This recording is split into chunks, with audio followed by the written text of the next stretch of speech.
Amén. Mis queridos hermanos, ya estamos llegando al final de las cartas a las iglesias. Esta es la penúltima carta, una carta hermosa.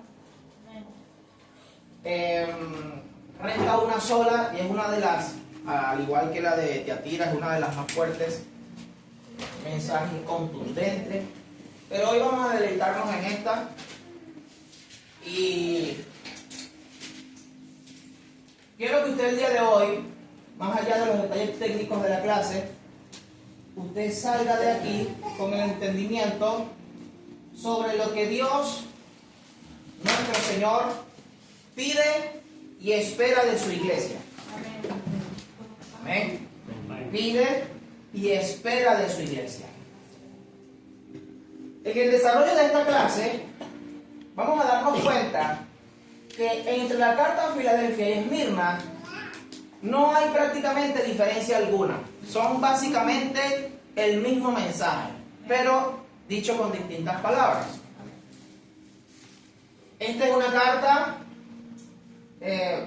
donde se revela que lo que el Señor busca en una congregación, más allá de lo grande, ostentosa que pueda ser esta, lo que el Señor necesita de aquellos que invocan su nombre es que guarden su palabra, y usted sabe que guardar su palabra es hacerla, no es encasillarla o meterla en la gaveta, es hacer la palabra, porque la palabra es viva, ¿verdad que sí? Entonces, el Señor pide al pueblo que guarde su palabra y esto se traduce como fidelidad. Esto es traducido como fidelidad. Y el concepto que tenemos nosotros, o que teníamos antes, acerca de lo que es la fe, no está conectado con este aspecto que se describe en las Escrituras acerca de la fidelidad. En cambio, la fe bíblica está estrechamente asociada a la fidelidad. Amén. El pastor en una oportunidad enseñó acerca de la emuná, que está conectada con este concepto: fidelidad, lealtad, confianza, firmeza y obediencia. ¿Por qué? Porque la obediencia le va a impedir a usted que sea un creyente estático, un creyente robótico que funcione por inercia. La obediencia a usted le va a permitir vivir la palabra. Y esto es lo que nuestro Señor alaba tanto en Esmirna como en Filadelfia. Amén. Dicho esto, comencemos. Carta a la iglesia en Filadelfia. Ahí coloqué un pequeño subtítulo que dice lo siguiente: gloria eterna para los que aguardan fielmente. Gloria eterna para los que aguardan fielmente. Mis hermanos, las cosas que podamos o que el creyente pueda atravesar en esta tierra, sea cual sea y de la índole que sea, las pruebas, las luchas, las presiones, la opresión, la oposición, etcétera, cualquier cosa que pueda ser traducido como propio para el creyente en su caminar sobre la tierra, debe comprenderse que no será algo que permanecerá para siempre. ¿Estamos de acuerdo? ¿Sí? Por eso nuestro Señor pide que seamos pacientes. Sean pacientes. Cuesta muchísimo, pero lo importante es comprender que debemos separar lo temporal, que concierne a esta dimensión en la que nos desenvolvemos, separarlo de lo que es eterno. Cuando nosotros comprendemos lo que es temporal y lo que es eterno, la carga de la espera será mucho menor, ¿verdad? Sabremos que, claro, es difícil atravesar situaciones adversas, pero cuando nos trasladamos a la eternidad y comprendemos que nuestra recompensa es la eternidad, nosotros podremos esperar fielmente. Fielmente. No se olvide de esa palabra. Fielmente. Hablemos un poco de Filadelfia. Filadelfia de Lidia, en términos prácticos. Fue fundada alrededor del 189 a.C. por el rey Eumenes II de Pérgamo, donde también había una iglesia, donde también se hace una carta que está dirigida a esta congregación. Este rey Eumenes II tenía un hermano al que amaba profundamente, llamado Átalo II, quien más tarde le sucedería a este rey Eumenes en el trono. Se comenta que la relación entre estos dos hermanos era una relación muy estrecha, incluso que caló a lo legendario. Y se dice entonces que Eumenes llamaba a su hermano con el apodo de Filadelfo, que significa el que ama a su hermano. Eumenes fundó la ciudad y le puso ese nombre en honor a esa relación que tenía, tanto él como su hermano Átalo. Desde su nacimiento, el nombre de la ciudad ya evocaba un ideal, que era la lealtad y el amor relacional o fraternal. A diferencia de otras ciudades que surgieron orgánicamente, Filadelfia fue diseñada específicamente como una ciudad frontera. Su propósito era difundir la lengua, la cultura y las costumbres griegas hacia las regiones del interior de Lidia y Frigia. Debido a su ubicación en la unión de varias rutas comerciales importantes, se convirtió en el punto de acceso principal para las caravanas que se dirigían desde el puerto de Esmirna hacia el interior de Asia Menor. Entonces fue una ciudad construida desde un punto de vista estratégico. Se dice que Filadelfia era denominada la ciudad de los terremotos, de la viticultura y el comercio. El aspecto más determinante de la vida de Filadelfia fue su ubicación sobre una falla sísmica. Es como que la ubicación que tenemos acá en Santiago y en gran parte de Chile, que muchas de sus ciudades están cerca de una falla sísmica. Y así como vemos en Chile, en Filadelfia prácticamente todos los días ocurrían sismos, movimientos telúricos. Estaba sobre la falla sísmica de la cuenca del río Kogamis. Hubo un gran terremoto en el año 17 después de Cristo, un terremoto que tiene incluso registros históricos, algo así como el terremoto del 2010 acá en Chile y el que hubo en Valdivia, creo que fue el 67, me corrí si estoy equivocado, el año 67, que fueron grandes terremotos que quedaron marcados en la historia. Bueno, en Filadelfia sucedió lo mismo. En el año 17 después de Cristo hubo un gran terremoto bajo el reinado del emperador Tiberio César. Un sismo masivo se dice que destruyó 12 ciudades de Asia Menor, entre las que se encontraba Filadelfia, y se dice que esta fue una de las más afectadas, así como lo fue Valdivia en el 67. Mientras otras ciudades se recuperaron relativamente rápido, se dice que Filadelfia sufrió réplicas constantes durante muchos años. Un historiador llamado Estrabón relata que muchos habitantes se negaban a vivir allí en Filadelfia por el miedo de los terremotos. Incluso hasta las personas ricas, las personas millonarias de esta región, preferían construir fuera de la ciudad, en chozas, y vivir en chozas, antes que vivir dentro de la ciudad, en sus casas lujosas, en sus grandes palacios. ¿Por qué? Por este miedo constante a los sismos y los terremotos. Entonces, un aspecto interesante en cuanto a esta ciudad, que describe algo que pertenecía al diario vivir de sus habitantes. El miedo los atacaba.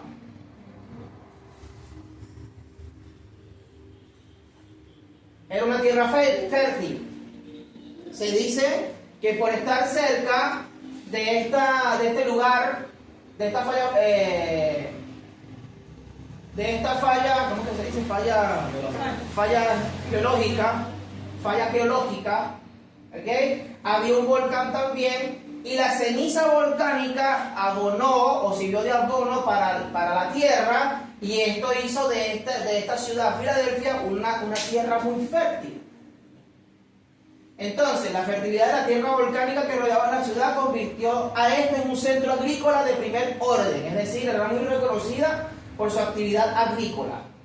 Gracias a la ceniza volcánica del Catase Caumene o Caumené, la región era famosa por sus excelentes viñedos y su producción de vino. La región era famosa por sus extensos viñedos. El vino de Filadelfia era su principal producto de exportación y la base de su riqueza económica. Después de esto, en el año 92, se dice que el emperador Domiciano emitió un edicto para limitar la producción de vino y fomentar el cultivo de cereales en todo el imperio, algo que golpeó duramente la economía de Filadelfia, generando una crisis en el sector económico, pues el rubro principal de esta era el vino. Al desplazar este rubro para trabajar la tierra con otros productos, esto afectó económicamente a la ciudad, especialmente a los agricultores, creando también una especie de incomodidad entre los gremios en contra del imperio. Ahí coloqué una pequeña nota que dice: al ser una ciudad vinícola, el dios principal era el dios Dionisio, que para los romanos era Baco. Este se dice que era el dios del vino y la locura ritual. Esto generaba un ambiente de festivales orgiásticos y libertinaje. Entonces, las fiestas patronales, por decirlo de alguna manera, en Filadelfia eran orgías masivas, y libertinaje desenfrenado. Tremendo. Imagínense ustedes una iglesia, un cuerpo de creyentes que está procurando vivir en santidad, ubicado en un sitio como este.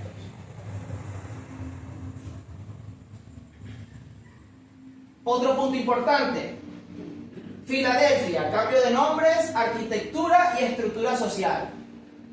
Debido a la ayuda financiera que Roma otorgó para la construcción tras los terremotos, la ciudad cambió su nombre oficialmente en 2 ocasiones como gesto de gratitud al imperio. El primer nombre que recibió fue Neo Cesarea, o Nueva Cesarea, que fue una especie de homenaje al emperador Tiberio César. Y después, décadas más adelante, se le colocó el nombre de Flavia, que esto después fue en honor o un gesto de gratitud para la familia imperial de los Flavios, especialmente la del emperador Vespasiano. Entonces se le cambió 2 veces el nombre. Se comenta que ninguno de estos nombres perduró en el uso cotidiano, y la población eventualmente regresó a su nombre original, Filadelfia. Esto generó una ciudad que en el transcurso de un siglo había tenido 3 nombres distintos: Filadelfia, Neocesarea y Flavia. Los habitantes nunca sabían del todo quiénes eran o cuánto duraría su identidad actual. Entonces era una ciudad prácticamente sin identidad. Como toda ciudad helenística influenciada por el dominio griego y el dominio romano, contaba con gimnasios, teatros y una estructura administrativa de boulé, que era el consejo ciudadano. Su arquitectura estaba marcada por el uso de piedra volcánica local, pero la constante reconstrucción significaba que la ciudad era un sitio de construcción perpetuo. ¿Por qué? Por los terremotos constantes. Lo que influyó en una mentalidad de resiliencia para ellos y adaptabilidad a sus ciudadanos. Les voy a mostrar un pequeño mapa. Ahí tienen la región. Puede ubicar usted allí parte de los nombres de las ciudades, de las congregaciones. Tiene Éfeso, Sardis. Y aquí está ubicada Filadelfia. Usted puede ver aquí en el mapa, Filadelfia está aquí, y aquí hay un camino de entrada hacia el centro de lo que era Asia Menor.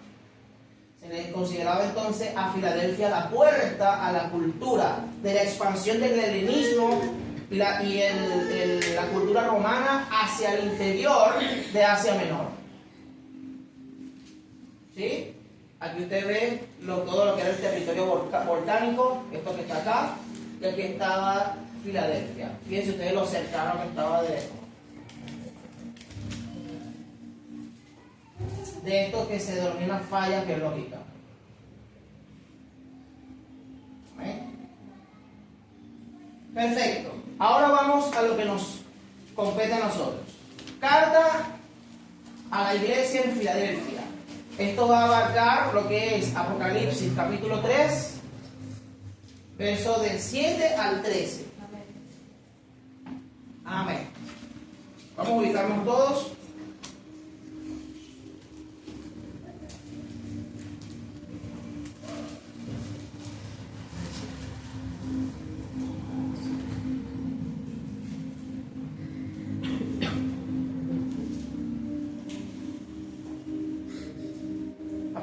Apocalipsis 3, del 7 al 13.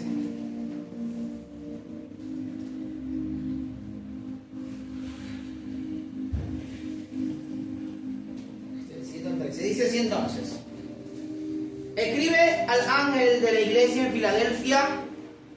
Esto dice el santo. Esto dice el santo, Hakadosh, el verdadero, Jaime, el que tiene la llave de David, el que abre y ninguno cierra, cierra y ninguno abre. Entonces, ¿qué dice nuestro Señor vestido de estos atributos? Yo conozco tus obras, he aquí, he puesto delante de ti una puerta abierta. Fíjense que ya no nos da detalles de cuáles son las obras, sino que de inmediato se le dice: aquí tienes una puerta abierta, la he puesto delante de ti, la cual nadie puede cerrar. Esto es importante comprenderlo porque aquí de forma automática el Señor nos está conectando esto de la puerta que nadie puede cerrar con la autoridad con la que se presenta cuando dice: el que abre y nadie cierra, que cierra y nadie abre. Entonces lo que les está ofreciendo es algo que nadie, ningún poder, ningún dominio puede arrebatarse. Porque aunque tienes poca fuerza, has guardado mi palabra y no has negado mi nombre. He aquí yo entrego de la sinagoga de Satanás a los que se dicen ser judíos y no lo son, lo mismo que se dice en Esmirna, sino que mienten. He aquí yo haré que vengan y se postren a tus pies y reconozcan que yo te he amado. Por cuanto has guardado la palabra de mi paciencia, yo también te guardaré de la hora de prueba que ha de venir sobre el mundo entero para probar a los que moran sobre la tierra. Y aquí yo vengo pronto, retén lo que tienes, para que ninguno tome tu corona. En Esmirna también se habla de una corona. Aquí entra el mismo detalle. Al que venciere, yo lo haré columna en el templo de mi Dios. ¿Y qué dice? Esto es tremendo. Nunca saldrá de allí. Nunca más saldrá de allí. Y escribiré sobre él el nombre de mi Dios, primer nombre, el nombre de la ciudad de mi Dios, segundo nombre, y mi nombre nuevo, dice el Señor. El que tiene oído, oiga lo que el Espíritu dice a las iglesias. Entonces, vamos a dejarlo aquí un momento porque estos detalles los vamos a cubrir en el desarrollo de la clase. Entonces, carta a Filadelfia. Filadelfia. La carta a la iglesia de una ciudad que llevaba por nombre, insignia, amor fraternal. Amor fraterno. Perfecto. Comencemos entonces a desglosar los versos. Dice el primer verso: escribe el ángel de la iglesia de Filadelfia. Esto dice el santo, el verdadero, el que tiene la llave de David, el que abre y ninguno cierra, cierra y ninguno abre. Entonces, el santo, del griego ho-haios. Ho-haios. Esto no es solo un adjetivo. No es solo un adjetivo. Es un título sustantivo. Y esto es importante, porque aquí lo que se nos está describiendo es la naturaleza del que habla. Amén. Esta palabra es el equivalente directo del hebreo kadosh. o Hakadosh. Lo que en el Antiguo Testamento era el título más común para el Dios eterno. Especialmente en Isaías se describe al Santo de Israel, Kadosh Yisrael. Implicación teológica. Al usar este título, nuestro Señor estaba afirmando que su deidad absoluta. Él no es un santo. ¿Qué dice la Escritura? Él es el santo. ¿Ven? No es lo mismo que digan que Él es un santo, como se dice en el catolicismo, el santo San Benito, San Pocho. El santo. Es decir, Él es la fuente de la santidad. Amén. Para una iglesia que vivía rodeada de paganismo, o del paganismo este dios pagano Dionisio,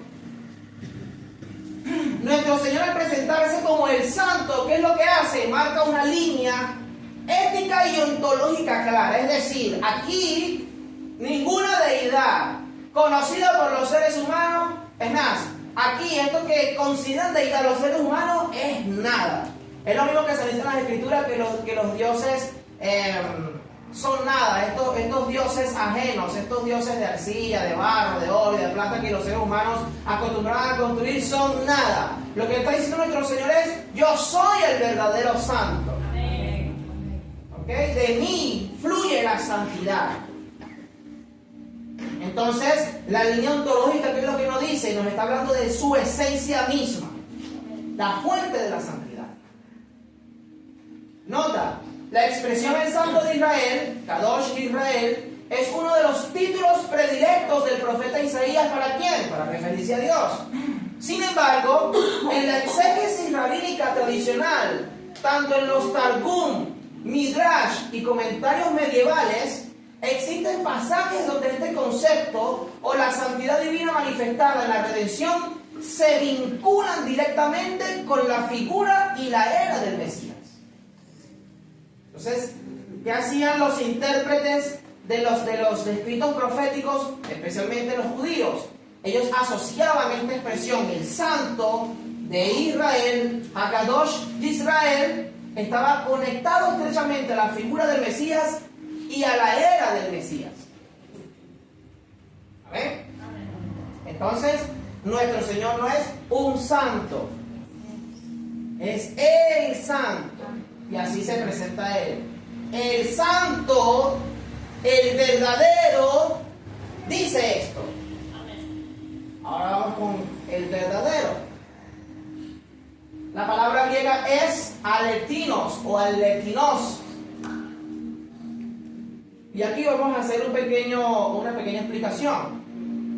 Porque en el griego, por lo general, hay distintas palabras para referirse a una misma cosa que va ubicado en distintos contextos. Y lo vamos a explicar.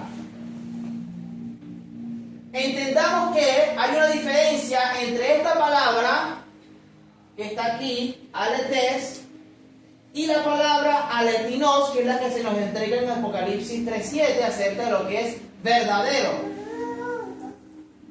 El texto no solo está diciendo que Él dice la verdad, que es lo que está asociado a aletes, sino que Él es la realidad original de todas las cosas. Concordando esto con lo que dice la palabra, que de Él, por Él y para Él son todas las cosas. La palabra del Señor también dice que por Él subsisten todas las cosas, o existen todas las cosas, es decir, todas las cosas por medio de Él vinieron a la realidad que nosotros conocemos. En el pensamiento hebreo y griego de la época, muchas cosas en la tierra eran tipos, eran figuras, eran sombras de realidades celestiales. Pero fíjense ustedes que nuestro Señor aquí no se está manifestando como el tipo de algo superior, sino que se está mostrando como ese algo superior de forma inmediata. ¿Me están entendiendo? O sea, Él no es sombra de nada. Él es la figura o el cuerpo que produce la sombra. ¿Sí? Ejemplo. Si el templo de Jerusalén era un lugar santo, aletes, Dios es el aletinos. ¿Por qué? Porque Él es el original, la fuente de esa santidad. Entonces nuestro Señor Jesucristo, ¿qué está diciendo? Yo soy el santo, al principio, el santo, el verdadero, es decir, yo soy de quien procede la santidad. Esto es tremendo. Y esto golpea algunos prejuicios en cuanto a la interpretación de lo que es de quién es el Mesías. En hebreo esta expresión del verdadero está conectado con el concepto de la palabra emet, que es verdad. Curiosamente, emet se compone de la primera letra del alefato hebreo, que es Aleph, con la letra del medio, la letra Mem, y con la última letra, que es la Taf, sugiriéndonos esto, que la verdad de Dios lo abarca todo. El Mesías usa este título para contrastar con los señalados en el verso 9 a aquellos que se dicen ser judíos y no lo son, sino que mienten. Él es ¿qué dice él? Él es el judío verdadero, en pocas palabras. Yo soy lo que verdaderamente debe interpretarse de lo que es el pueblo judío. ¿Qué es lo que debe hacer el pueblo judío? Procurar por cumplir con la voluntad del Dios eterno. Él está diciendo que Él es el Mesías verdadero, en que no hay engaño alguno, frente a la sombra o la falsedad de los perseguidores de la justicia o de la verdad. Entonces Él es el santo y el verdadero. ¿Usted cree que Él es el verdadero Mesías? Sí, amén. Por supuesto que sí. Él nos enseñó a creer lo contrario. El que tiene la llave de David. Esto es importante, porque tiene una conexión entre estas tres expresiones: el santo, el verdadero, por lo tanto, el que tiene la llave de David. Aquí automáticamente Él da por definitivo a sus oyentes de que el único heredero del trono davídico es Él, nuestro Señor, es decir, el verdadero Mesías. En el griego, el verbo tener, ho, ejón, está en participio presente activo. Lo que dice nuestro Señor aquí no es que Él obtuvo la llave, ni que la tendrá en el futuro. Lo que está diciendo es que Él es el poseedor continuo y actual de esa llave.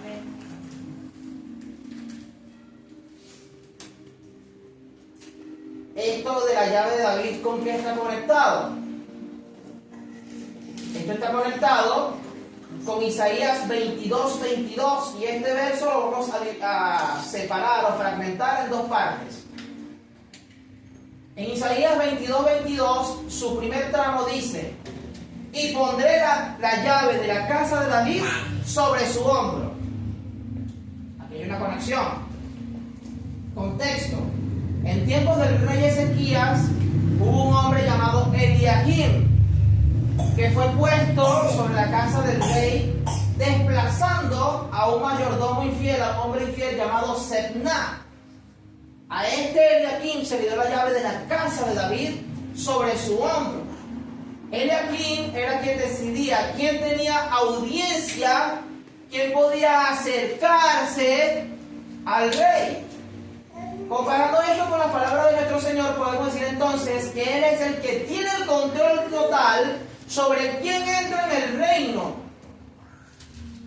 Y Él domina sobre el acceso a la presencia de Dios, revelando su autoridad mesiánica. Es decir, cuando Él dice: nadie viene al Padre sino por mí, esto es lo que está declarando. El único que puede tener el acceso a Dios es aquel que reconoce que nuestro Señor es el Mesías y se rinde a Él, nadie más. La llave representa autoridad plena, es decir, el que administra y legisla por mérito y legitimidad. Al decir que Él tiene la llave de David, nuestro Señor se presenta como el heredero legítimo del trono de David y el único administrador del reino de Dios. Los términos hebreos para abrir es la palabra patah y cerrar, sagar. En contextos rabínicos se referían a menudo a la autoridad para declarar qué era prohibido y qué era permitido. Esto está conectado con el concepto que encontramos en el Nuevo Testamento sobre lo que es atar y desatar. ¿Qué hizo nuestro Señor, mis queridos hermanos? El ministerio de nuestro Señor se basó prácticamente gran parte del tiempo que estuvo sobre esta tierra en traer sobre el pueblo de Dios la verdadera interpretación de la ley. ¿Sí? ¿Me sigue? Hagamos memoria un poco. Cuando nuestro Señor se para enseñando al pueblo, entre los cuales se encontraban fariseos, saduceos y escribas, Él dice: ¿han escuchado ustedes, verdad, que se creía esto, ojo por ojo, diente por diente? Yo les digo que no es así. Esto es tremendo, porque la aseveración que hay aquí es poderosa. ¿Quién fue el primer intérprete de la ley? El primero, al que le fue dado a Moisés.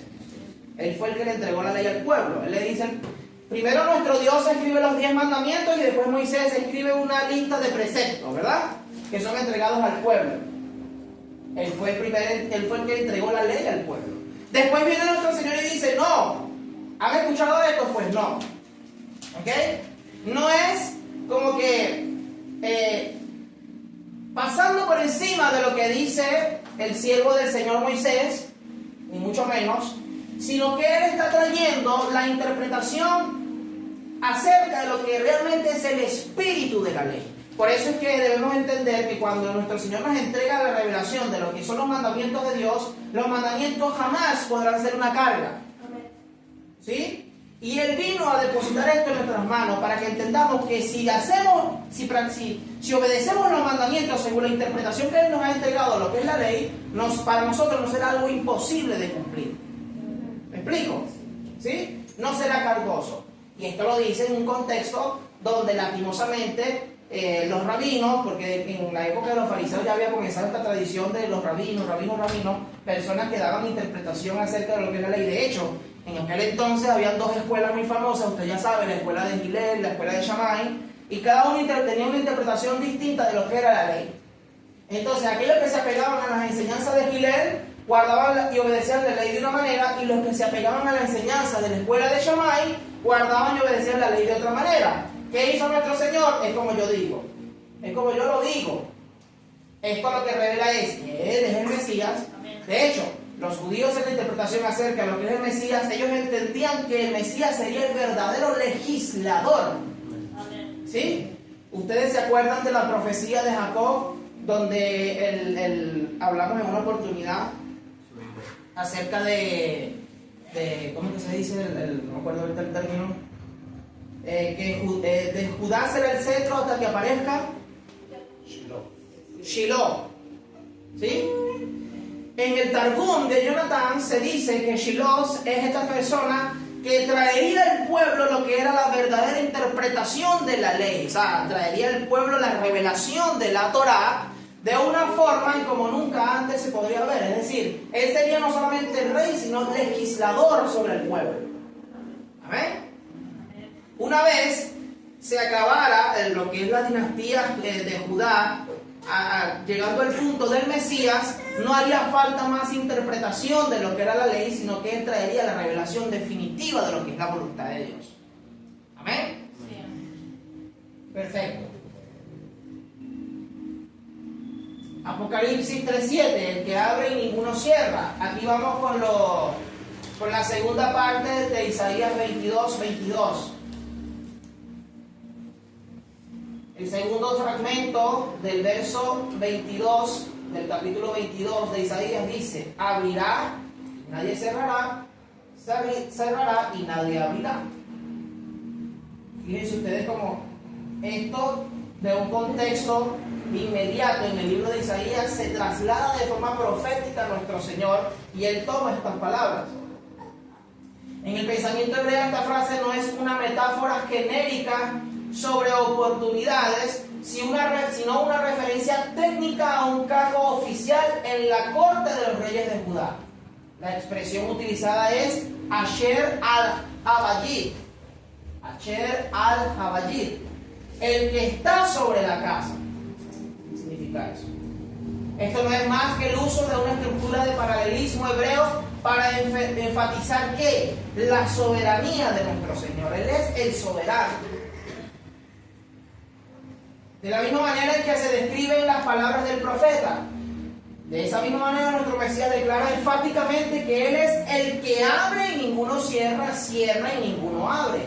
Al decir que Él mismo es el que abre y cierra de forma absoluta, se sitúa en un nivel de autoridad que el oyente hebreo identificará solo con ¿quién? Con el Dios Altísimo. Yud-Hei Bat-Hei. Nota, en el contexto hebreo, el abrir también se asocia con revelar el nombre. Para un hebreo, el acceso a la presencia de Dios significa que la expresión la puerta abierta. De hecho, cuando nuestro Señor entrega su Espíritu, ¿qué es lo primero que sucede? Se rompió el velo, se abrió el velo. El velo que separaba el lugar santo del lugar santísimo, donde estaba la presencia misma del Dios del cielo. Es decir, desde la muerte de nuestro Señor ahora hay acceso libre, no hay separación, sino que hay acceso a la presencia misma del Dios Altísimo. Entonces, para un hebreo, el acceso a la presencia de Dios está intrínsecamente ligado a conocer su nombre y su carácter. El Mesías se presenta como el guardián del nombre, que abre el camino a la comunión íntima, el que abre el camino a la presencia misma del Dios Altísimo. Por eso, nuestro Señor Jesucristo con absoluta razón le responde a Felipe: tanto tiempo con ustedes y tú me preguntas y me dices, muéstranos al Padre. ¿Verdad? Se supone que a través del Mesías conocemos al Padre. ¿Amén? Perfecto. Apocalipsis 3:8. Te conozco, te conozco, te conozco. Esto es importante, mis hermanos, porque en todas las cartas se habla de él. Que el Señor conoce a la iglesia. Hoy vamos a entenderlo de una mejor manera. La palabra hebrea que se utiliza acá es oidá. Oidá, lo que se asocia a conocer. En el griego hay dos palabras para este verbo conocer.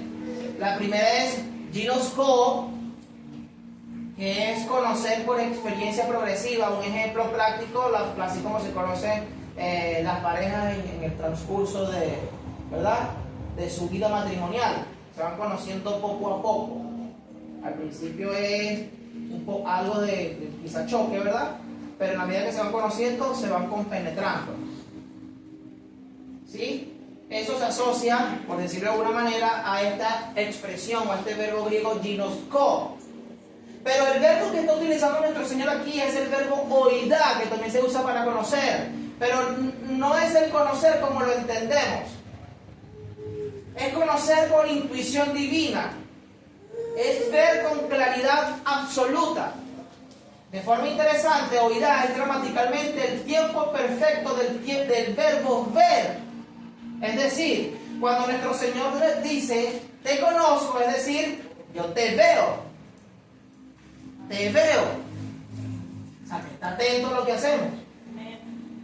Fíjense ustedes que hay similitud en las palabras. Conocer es oidá y ver eidó.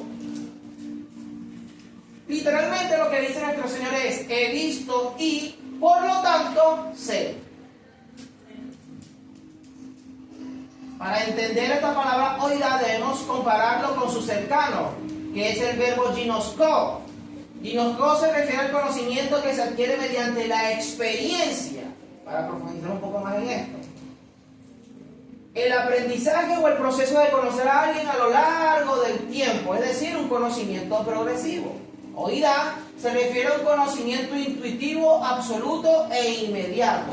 Es el conocimiento de alguien que ha visto y por lo tanto sabe de forma plena y completa sin necesidad de investigar. El Mesías no está enterado de lo que hacía esta congregación por informes que él recibía. Él lo ha visto todo con sus propios ojos. Lo que él sabe no es una opinión o una suposición de alguien más. Es un conocimiento basado en la observación directa y personal y de primera mano de la realidad de la iglesia. Es decir, cuando Él dice que conoce la iglesia es porque verdaderamente Él la conoce. Esto revela lo cercano que está nuestro Señor de sus siervos. Él no es indiferente, mis hermanos, ni ignora los hechos. Examina de cerca y ¿qué hace? Pesa en balanza. ¿Por qué? Porque Él es justo. Amén. No se olviden de este atributo y este aspecto que es sumamente importante. Él examina de cerca y pesa en su balanza. Y dará conforme a lo que es justo. Y Él ha reconocido la condición de esta congregación. Y ahora lo vamos a ver. Acerca de la puerta abierta. El término griego sería Turán aneokmenen.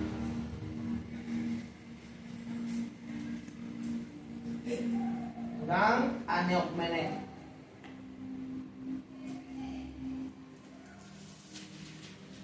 Este término es un término técnico. En lenguaje literario sería participio perfecto pasivo. Y esto es importante para poder comprender a la hora del estudio de esta palabra.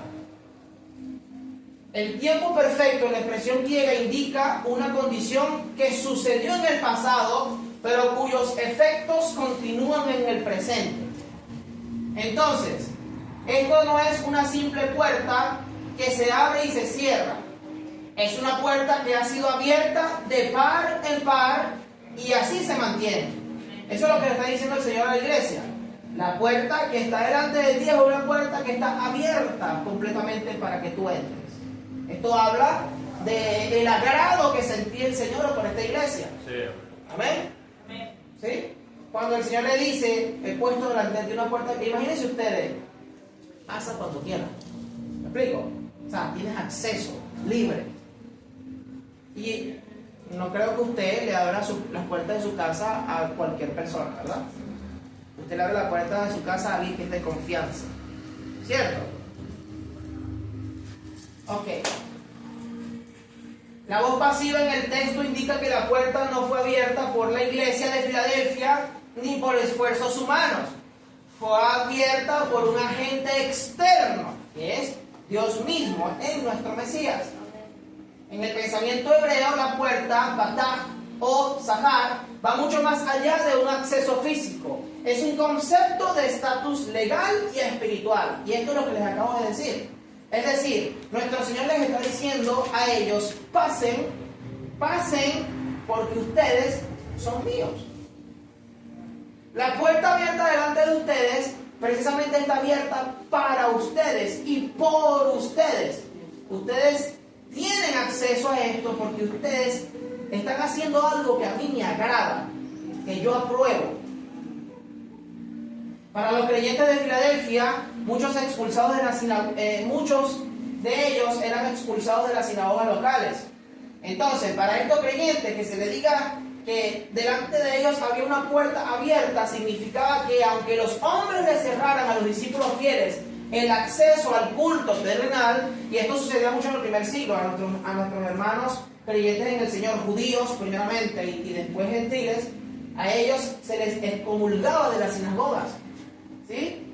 Y ellos, claro, ellos después decían, wow, ¿y ahora dónde nos reunimos? Y comenzaron a reunirse en las casas. Y aunque a nuestros hermanos de la sinagoga se les expulsase, literalmente se les cerrase la puerta, nuestro Señor les está diciendo, ustedes tienen la puerta abierta tranquilamente para que accedan a la presencia misma del Dios del cielo. La gloria de nuestro Dios eterno. Yo mismo soy el que la pongo delante de ustedes, así que no os preocupéis.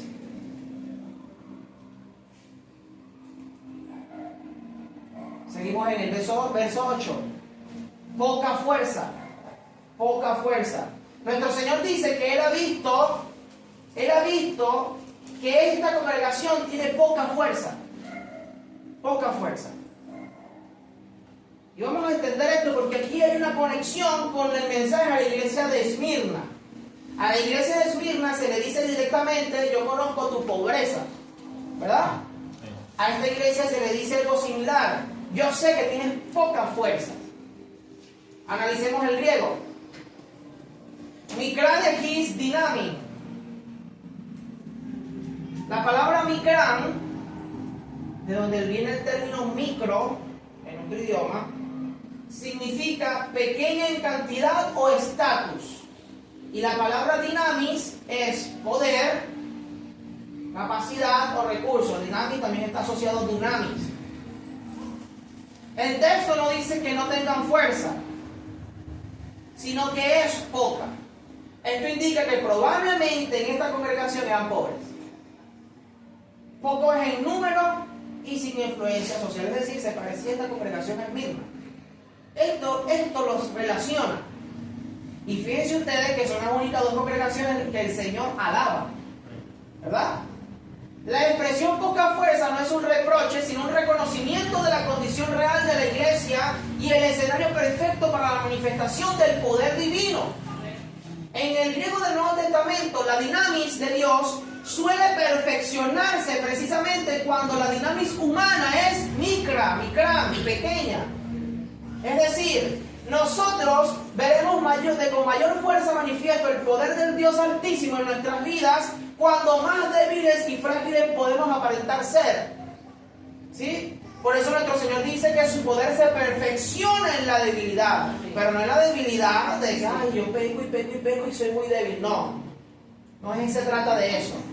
Está hablando de que nuestra dependencia únicamente es de Él. Nosotros no dependemos de la junta vecinal para yo poder acceder a una casa. Yo no dependo del banco para poder obtener los recursos que necesito para sostenerme. Yo no dependo del gobierno para poder recibir mensualmente la bolsa de comida, porque si no, ay Dios mío, ¿qué voy a comer? No, ni nada de estas cosas.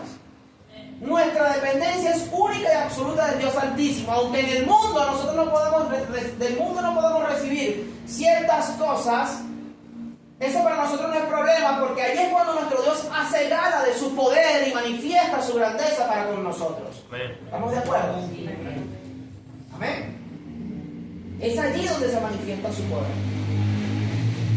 Relación entre la puerta abierta y las pocas fuerzas. Nuestro Señor no abre la puerta a pesar de que tengan poca fuerza, sino que la abre porque su poca fuerza los ha mantenido dependientes de su palabra. Dice el verso, aunque tienes poca fuerza, ¿qué dice? Has guardado mi palabra. A pesar de, sigue guardando mi palabra, es decir, sigue siendo fiel. El texto sugiere que la fidelidad en la escasez tiene más valor que la fidelidad en la abundancia, siendo esta alabada y tremendamente recompensada. Claro, porque es un poco más, no digamos que es fácil, pero es un poco más sencillo poder ser fiel cuando todo anda bien. Pero en la próxima carta vamos a darnos cuenta que eso no es tan así. La carta de la Odisea. ¿Entendimos esta parte, mis hermanos? Amén. ¿Queremos ver el poder de Dios manifiesto en nuestras vidas? Dependamos únicamente de Él. ¿Sí? Esa es la verdad. Y nos vamos a sorprender. Las dos condiciones de la victoria. Primero, has guardado mi palabra. Del griego teresas. Teresas ton logon mou. De esta expresión teresas viene del griego tereo. Significa vigilar, custodiar como un tesoro o un centinela que no se duerme. ¿Sí? En hebreo se relaciona a la expresión shamar, la misma palabra usada para guardar, y se utilizaba para el trabajo que hicieron los querubines en el jardín del Edén, que protegían de que nadie entrase al jardín, especialmente a Adán y Eva. Entonces es como custodiar allí, como un centinela, como un guardián. También se usa para la expresión acerca de guardar los mandamientos. Es decir, entonces tú has guardado mi palabra. Está asociado también con esto de proteger lo que hemos recibido de parte de nuestro Señor sin que sea contaminado, sin que venga alguna influencia de doctrina externa torcida con apariencia de piedad, pero que es una terrible mentira que lo que va a hacer es de tropiezo para mí y mi vida en la fe. La segunda condición, no has negado mi nombre. O ernesoto o no mamur. El verbo en el erneso viene de arneomai. Este verbo significa mucho más que decir que no. No es que cuando me dicen, niega a Jesucristo, no lo niego, no es eso. En el contexto judicial antiguo implicaba retractarse, rechazar una lealtad o romper un contrato. Esto se conecta con lo que se enseña en el Nuevo Testamento sobre la apostasía. Es el término técnico para un testigo que se retracta o un ciudadano que renuncia a su patria. El texto no dice simplemente no me has negado, sino que en los momentos de presión máxima, puede ser persecución o juicio, ellos no se quebraron, no se retractaron de su fe, no traicionaron sus principios, no se desmarcaron de la verdad. Tremendo, tremendo, tremendo. Y más en tiempos donde cualquiera se vende al mejor postor. Quienes entran por la puerta cuyo guardián es el soberano de los soberanos. Aquí está la victoria. Guardar su palabra es no negar su nombre. Lo que hemos recibido de su mano, eso hacemos sin vacilar. Sin vacilación.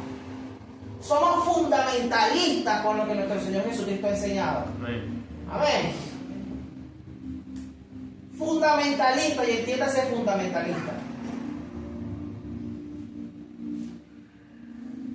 La victoria de la verdad, verso 9. He aquí yo entrego de la sinagoga de Satanás a los que se dicen ser judíos y no lo son, sino que mienten. He aquí yo haré que vengan y se postren a tus pies y reconozcan que yo te he amado.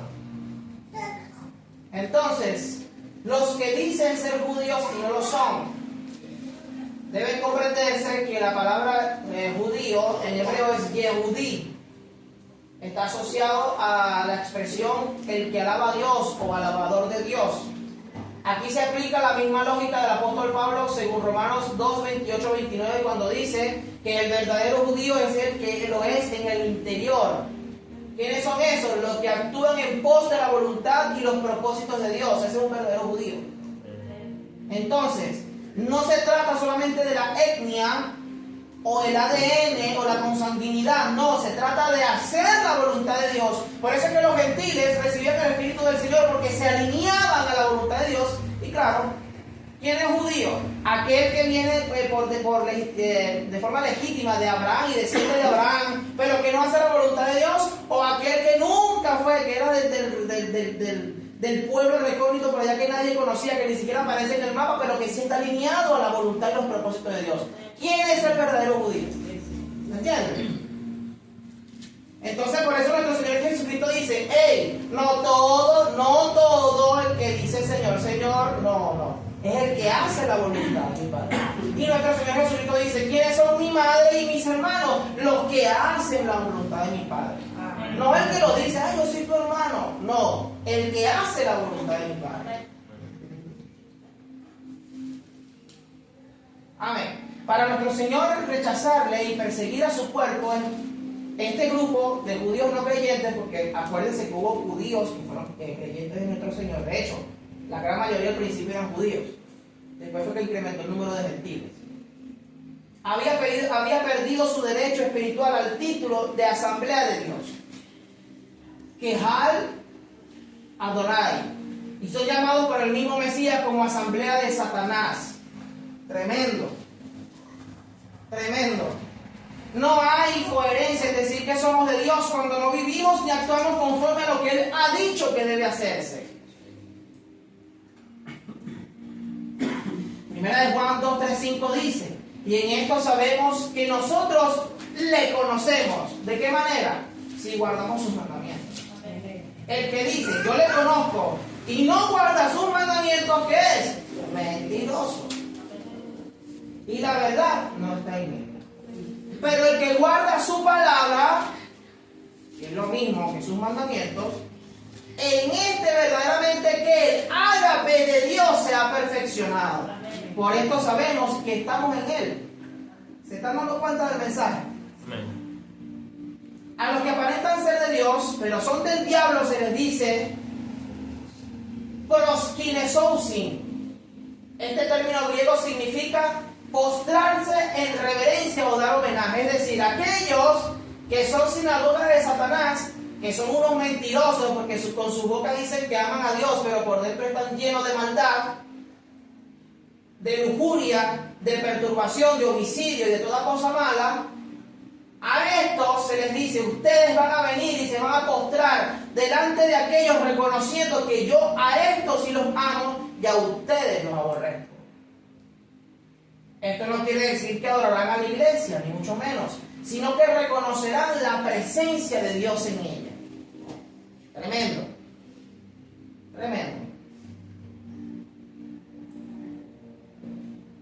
Aquí vamos a hablar de algo importante. No vamos a profundizar porque llegará el momento en que lo haremos, pero le voy a hacer una pequeña mención. Verso 10. Guardados a través de y fuera de. Vamos a entender. Dice el verso: por cuanto has guardado la palabra de mi paciencia, yo también te guardaré de la hora de la prueba que ha de venir sobre el mundo entero, para probar a los que moran en la tierra. El texto griego dice: ton, logon, tes, y pómenes mu, la palabra de mi paciencia o perseverancia. A los que han soportado fielmente y han guardado sin divagar la palabra del Señor, se les dice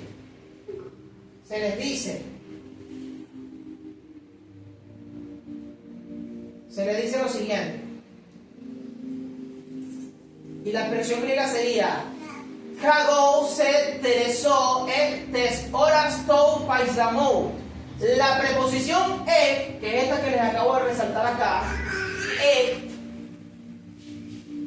literalmente significa fuera de o desde dentro hacia afuera. Esto aquí es un poco complicado, pero vamos a ver si lo podemos entender. Es decir, de ninguna manera la prueba que ha de venir sobre el mundo nos afectará o dañará. Eso tenemos que entenderlo, ¿sí? A los que guardan la palabra de la paciencia de nuestro Señor, es decir, a los que son perseverantes en ella, se les está diciendo que serán protegidos sí o sí de la hora de la prueba, que vendrá sobre el mundo entero, ¿verdad? La hora de la prueba es para el mundo entero. A los creyentes se les dice: ustedes serán guardados. Ahora, ¿por qué esto es complicado de entender? Porque ¿cómo seremos guardados entonces? ¿Seremos guardados a través de la hora de la prueba? ¿O seremos sacados de la hora de la prueba y seremos espectadores de las cosas que sucederán en el mundo? Esto genera debate. ¿Sí? No sé si me están siguiendo. Vamos a darle otra vez, a ver si me comprenden. No es lo mismo que se diga que seremos guardados de la hora de la prueba, o sea, seremos guardados en medio de los acontecimientos. El Señor nos protegerá, como lo hizo con Israel en Egipto. El Señor no había sacado de Egipto todavía Israel cuando estaban cayendo las plagas, ¿o sí? De hecho, el pueblo de Israel salió después de la última plaga, ¿verdad? Es decir, el Señor los guardó en medio de, ¿verdad? Eso se puede comprender desde la perspectiva bíblica. Ahora, fuera de, que vendría siendo la otra parte, que es lo que se nos complica a través de este verbo ek, donde podemos comprender fuera de o desde dentro. El Señor nos podrá guardar fuera. Podemos también hablar de esto o asociar esto a la doctrina del Nuevo Testamento del arrebatamiento, ¿verdad?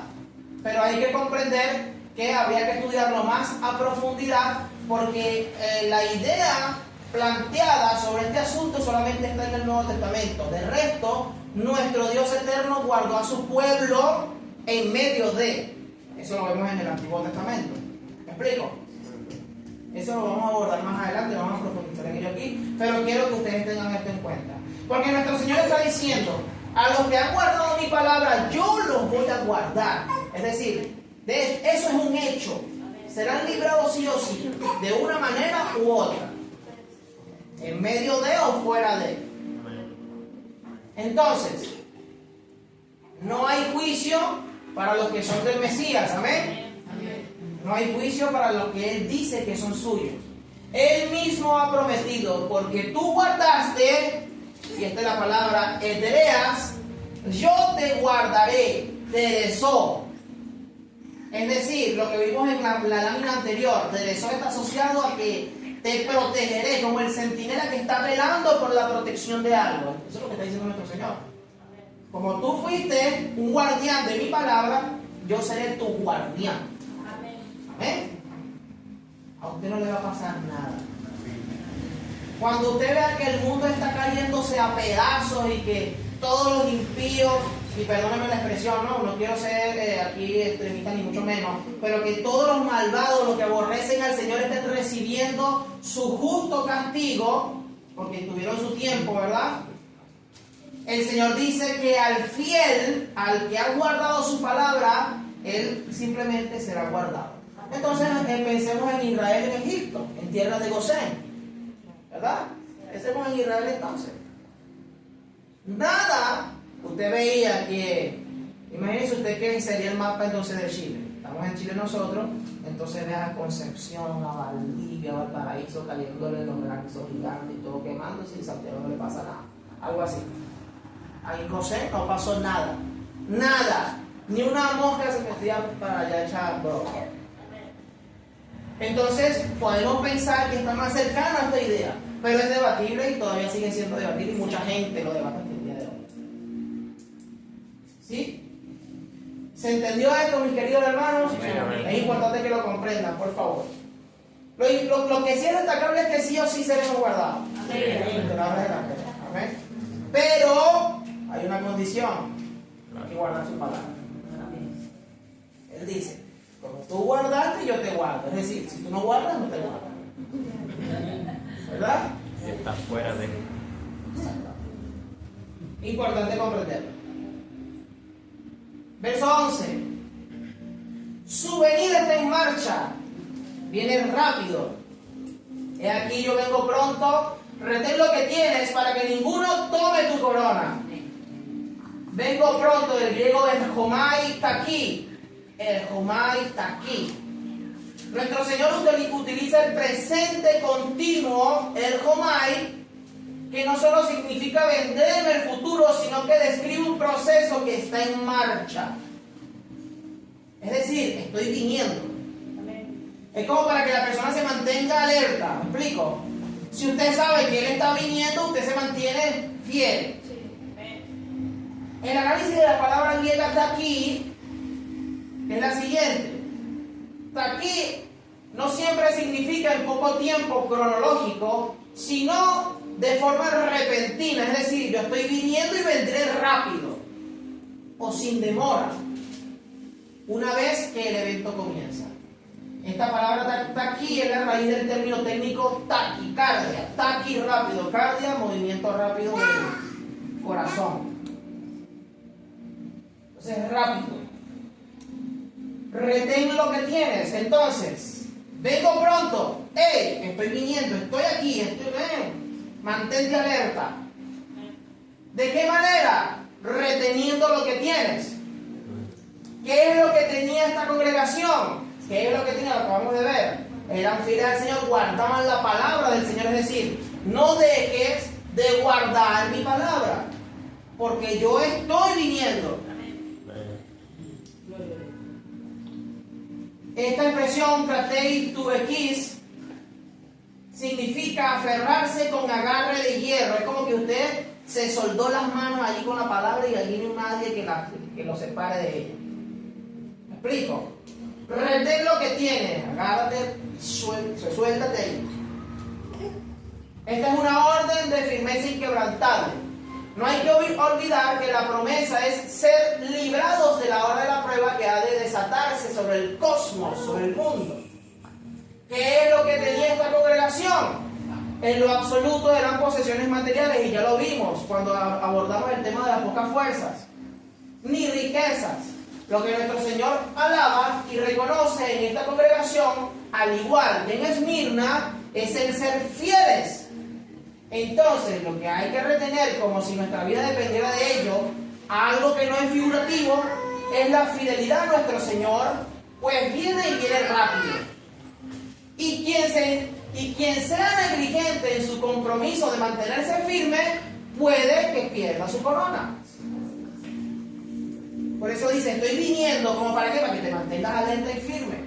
No te descuides, no seas negligente en tu compromiso, en tu responsabilidad, porque puede que alguien tome tu corona. Puede que seas desplazado. Esto es tremendísimo. La corona es símbolo de victoria, es decir, te será arrebatada la victoria. No podrás alcanzar el objetivo, que es la eternidad con nuestro Señor.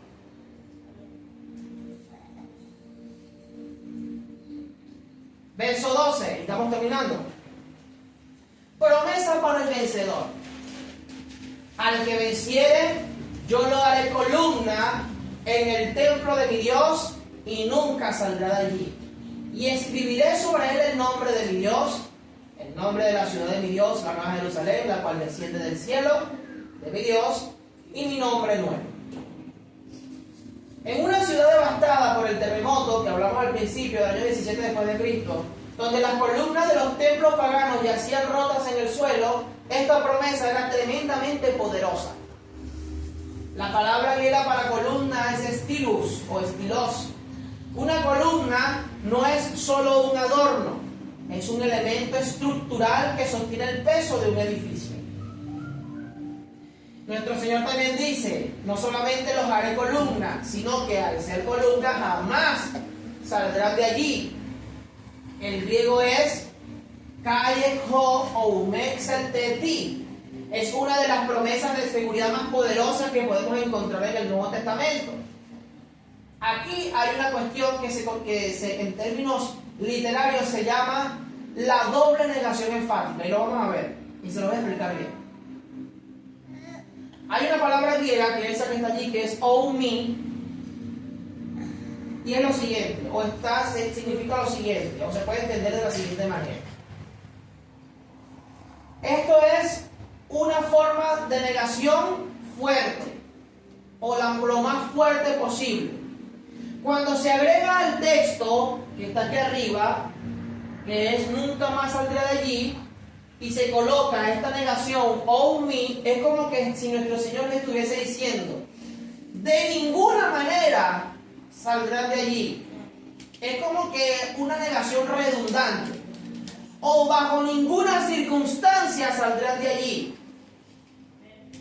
O más allá, jamás de los jamases saldrán de allí. Tremendo.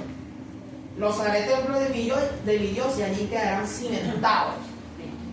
Nuestro Señor eterno no solo dice que no saldrán, sino que garantiza que es imposible que salgan. ¿Sí? Tremendo, ¿verdad? Pero hay que velar para no perder la corona. Porque ahí está la promesa. Serán columna en el templo de mi Dios. Poderoso. Identidad plena. El nombre de mi Dios, Shem Elohai. Este hebraísmo indica propiedad total. En el Antiguo Oriente, poner el nombre de un dueño sobre un objeto significaba que nadie más podía reclamarlo. Pudiésemos decir que esta es la respuesta definitiva a los de la sinagoga de Satanás. Ellos decían ser de Dios, pero el nombre de Dios está sobre el que hace o los que hacen su voluntad. Por mucho que ustedes digan, no, el nombre de Dios, Dios reclama como suyos a los que hacen su voluntad. El nombre de la ciudad, la Nueva Jerusalén, en el pensamiento hebreo, la Jerusalén de arriba, Jerusalén Shel Ma'alá, es el ideal de paz y presencia divina. Al describir este nombre, el Mesías nos da una ciudadanía que ningún gobierno o poder de este mundo podrá revocar. Así que bueno, ya sabemos ya, ¿no? No suframos por los papeles. Aleluya. Amén. Porque nuestra ciudadanía está en el cielo. Amén, mi hermano. El Señor dice, la tierra y los que habitan en ella plenitud, así que eso hay que declararlo. Mía es la tierra y su plenitud, el mundo y los que en él habitan. Así que qué papel ni qué papel, chicos. Soy hijo del Dios del cielo. Amén. En griego hay dos palabras para nuevo. Está la palabra neos, nuevo en tiempo, es lo que conocemos, que también está colocado en eso que conocemos como Neo Testamento o Nuevo Testamento. Nuevo en tiempo, es decir, reciente o joven. Y kainos, que es nuevo en calidad o presencia, es decir, renovado o inaudito.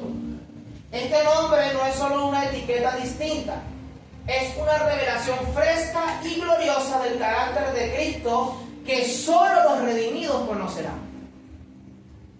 Por eso Pablo dice que a Él en ese momento lo conoceremos tal cual es, le veremos tal cual es. Amén. Entonces, el nombre de Dios, somos de Dios. El nombre de la Nueva Jerusalén, es decir, nosotros somos ciudadanos de la Nueva Jerusalén, nuestra patria celestial. Y el nombre de nuestro Señor Santo y Eterno, Yeshua, el cual nos ha sido revelado, y cuando Él se manifiesta en nosotros, le veremos tal cual es, en su gloria y su majestad. Promesas maravillosas. Identidad plena. En una ciudad, este mensaje, para unos creyentes que viven en una ciudad que 3 veces le había sido cambiado, que tuvo 3 nombres a lo largo del tiempo, que había perdido identidad, esto es un mensaje poderoso. Y se utiliza de la misma manera.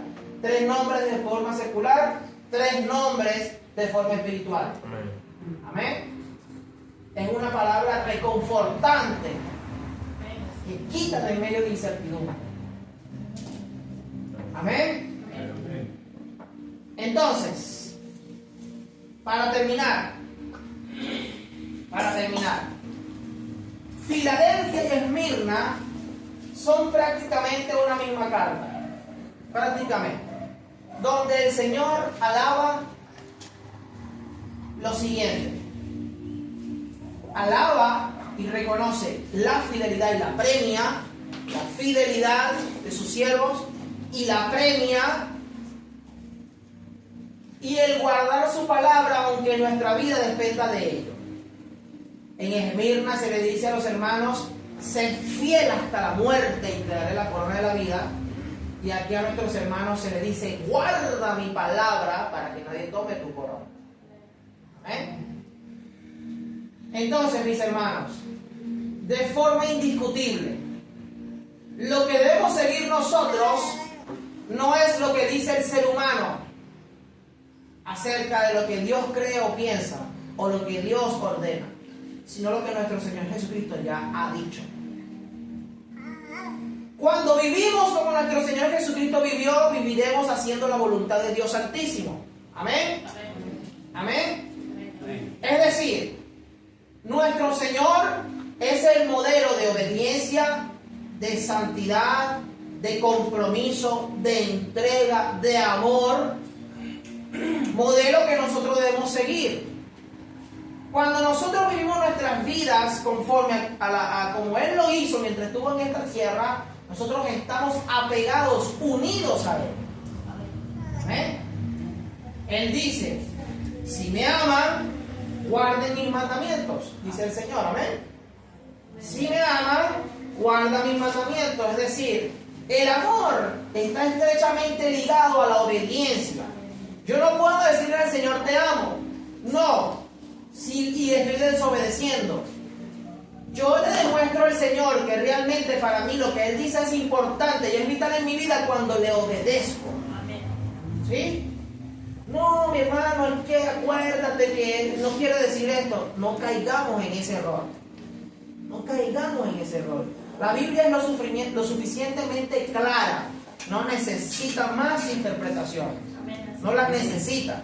¿Estamos de acuerdo? Sí, amén. ¿Sí? Y nuestro Señor dijo qué es lo que tenemos que hacer. Amén. No, es que ya ahora tenemos que hacer esto porque ahora estamos bajo la ley de Cristo y todo el cuento perverso que se ha levantado para engañar a las personas. Y resulta que muchas personas creyendo o creen o consideran que quizás están caminando en la verdad y probablemente no sea así. La Biblia es clara. Quien quiera pelear, pelee con Dios. No creo que le vaya bien. Amén. Pónganse de pie, mis queridos hermanos.